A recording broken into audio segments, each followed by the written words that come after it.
So a key question is, what are we building resilience to? And within the Caribbean, as the second most vulnerable region in the world to hazards, we face a multiplicity of natural, technological, as well as biological hazards. And the hazards are changing. So we've sought to redefine resilience in our region. So we do not only speak about bouncing back to the state which we were in prior to the impacts, but we're talking a lot more now about bouncing forward. In other words, trying to make things a lot better, much more resilient, so that the next time the hazards impact, the damage and the losses would be reduced. What does resilience mean in the context of our CARICOM states? And we got together with our states, a number of our partners, including the Caribbean Development Bank and others, to articulate a Caribbean resilience pathway in 2018, which is built on 5 key pillars and bolstered by an enabling framework. I won't go into the details of the enabling framework in the presentation, but I'll say a little bit about some of those pillars.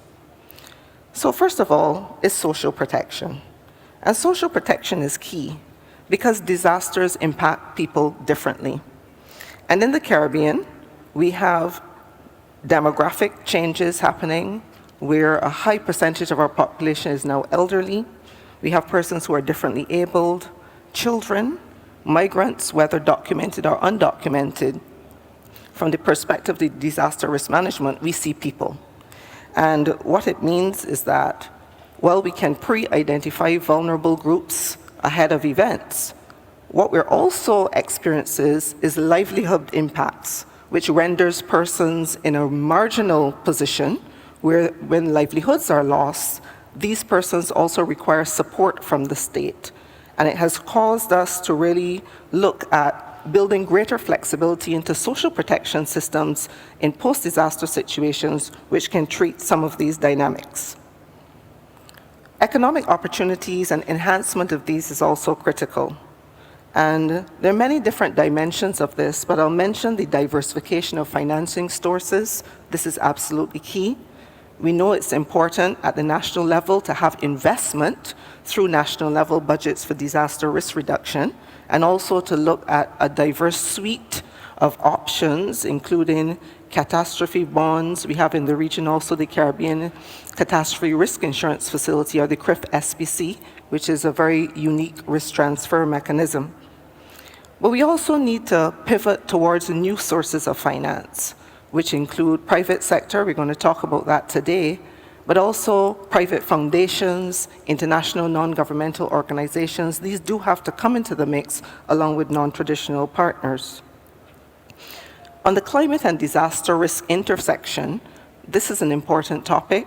We also feel that it is important for there to be critical strategies at the national level for grant financing, how we manage grant financing, and also centralize the application of grant financing around national economic development priorities. So these are all topics which we've been discussing and trying to move forward. Also important is the area of infrastructure. So in our region, we experience a lot of losses as a result of hazard impacts to infrastructure.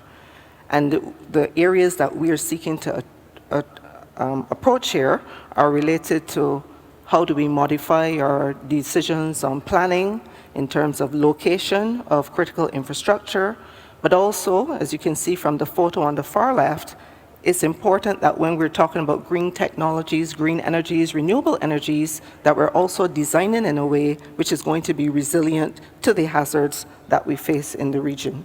I think it is important to keep people at the center. The work that we do when we discuss resilience is really about people. And it's important to always keep our eyes on what is happening with respect to people and how do we make the lives of people better.